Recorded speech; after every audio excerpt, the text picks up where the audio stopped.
Howdy partners. Doing a deep clean today. Deep clean. And you can guess why. Because the windows are filthy. I was watching the film Contagion last night from 2011, and I watched the film and it was eerie how it was like what's happening today, what's happening at the moment with the coronavirus. And I watched the film and the film ended, and then we watched the news afterwards straight away, and you couldn't distinguish between the film or the news that was on. All the same things. In the film, the viruses contracted or first comes alive, bats and pigs in China. It's pretty scary. And things like rationing in the shops, people going mad buying toilet rolls, which I don't understand why are people so absolutely mad on getting toilet rolls. I can't work that one out. Boxes of pasta and rice, yeah, I can understand that, but toilet rolls. You can always wash your body with some water if there's no paper. You always try to relativize everything, to find a way to understand it. And I was thinking about viruses and humans and that thing called the categorical imperative. And that was a thing from Immanuel Kant, which I have tried to read Immanuel Kant, but my intellect was too weak to understand it. I couldn't make a head nor tail of the book. But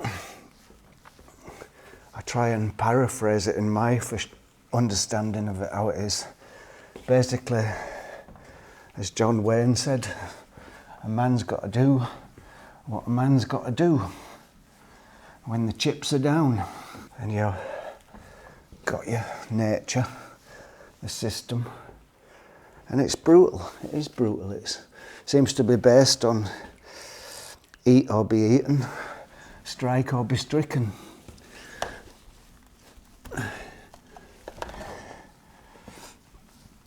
Like wolves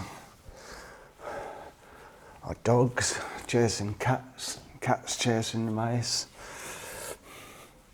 or humans eating all the animals, which is where the virus started from.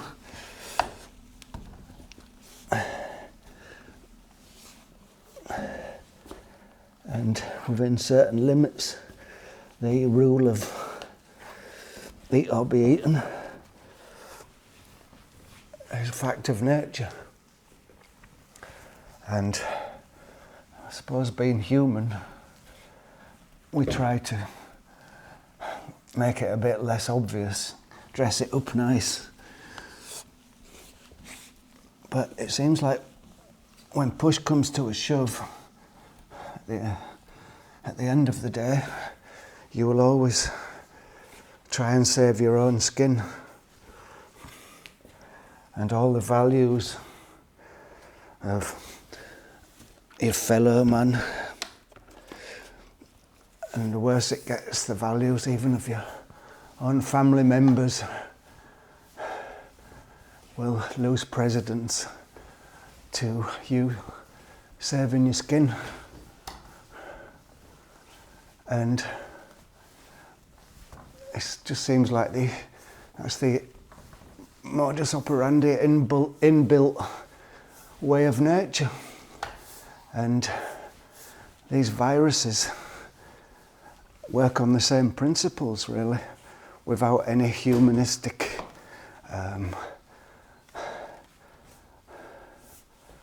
breaks to make us, because we say we're civilized and we'll take care of the weak instead of just letting them fall behind and get attacked by the predators or by disease. We try and look after them, which is part of what being a human is. But these viruses, they haven't got a brain to think or to have niceties, but they're still working on the same program as I want to live, and it doesn't matter what happens. I want to save myself and reproduce myself and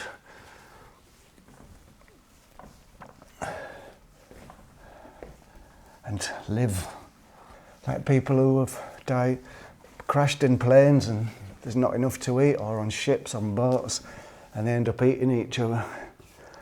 That's when you see it all breaking down, when it gets to a crisis situation.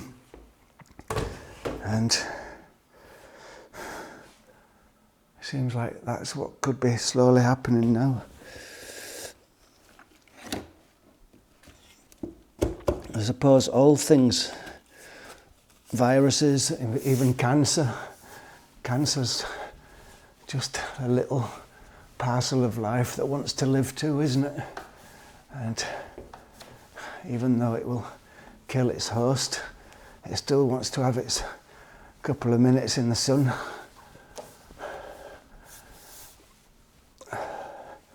And viruses are weird things anyway, as I understand it. They're not quite alive, are they? They're like the bridge between life and non-life.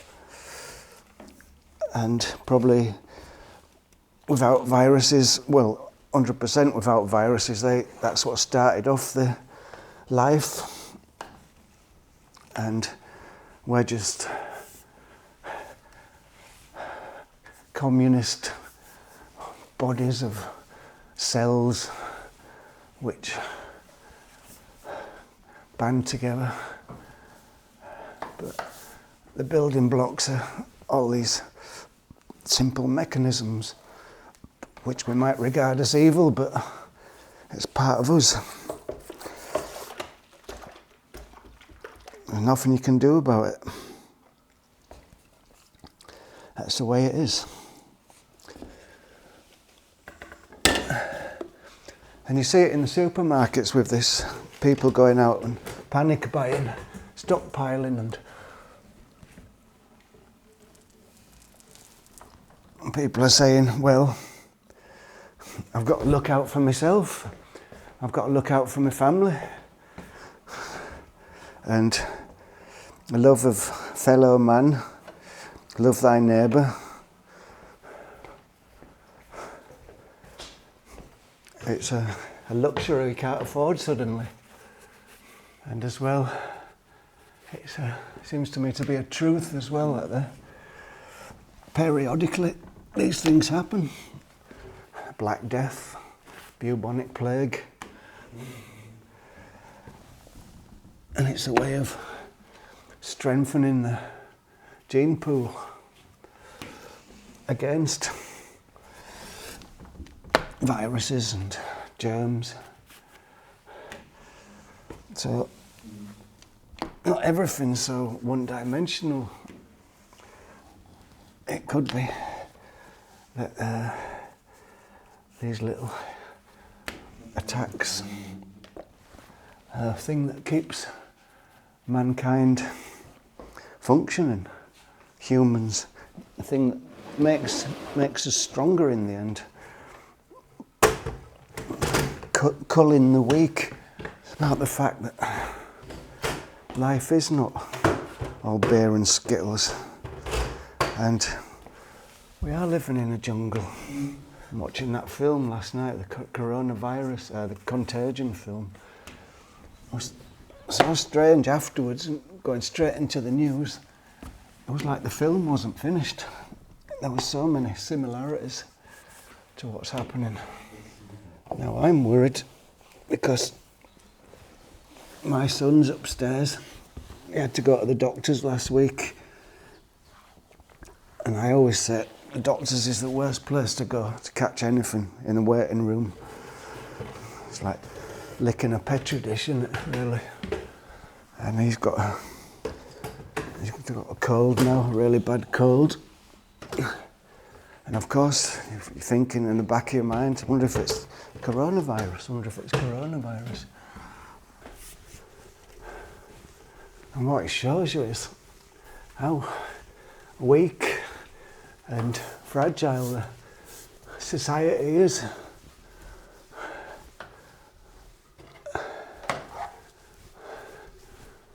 How it can all break down within a few weeks. And it makes me wonder as well whether it might not be a bad thing in a way, is because for the last 10 years here in the West, with globalization, which means big companies have just said, let's make everything in India and China because we can get it done for nothing there or very cheaply. And now suddenly all the transport lines are messed up. I've seen on the news in Germany they haven't got enough masks for the hospitals, for the hospital staff. And just 2 months ago, a large amount of the stocks and supplies that Germany had, they sold them to China, not thinking that the virus might come here. And essential medicines all made in China. And they're going to have to start rethinking whether to make these things in the countries again where they're going to be needed, so that every country can manufacture certain things that it needs and not be dependent on massive, complicated chains of supply. All just to help the shareholders make even more money. And it's not just the shareholders, is it? It's us too. We've been a bit greedy and we get all our plasma screens dirt cheap, all our electronic gadgets from China that we love so much. It costs peanuts, but we never really taken all the costs into consideration. And soon as those supply chains get broken down, ends up with chaos.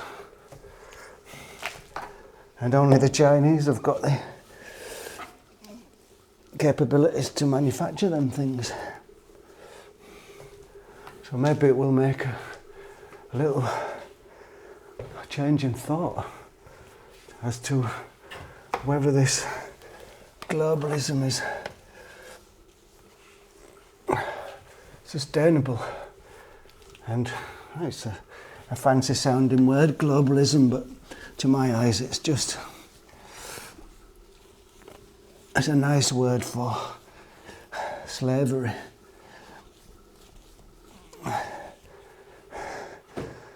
And in the Industrial Revolution, all the dirty factories polluting Britain, and everyone working in sweatshops. That was the norm, as it is the norm at the moment in Eastern countries, with people working in sweatshops to make our clothes, make our medicines, make all our chemicals, make all our medical stuff, make all our furniture. And so perhaps this coronavirus will have a silver lining in its cloud.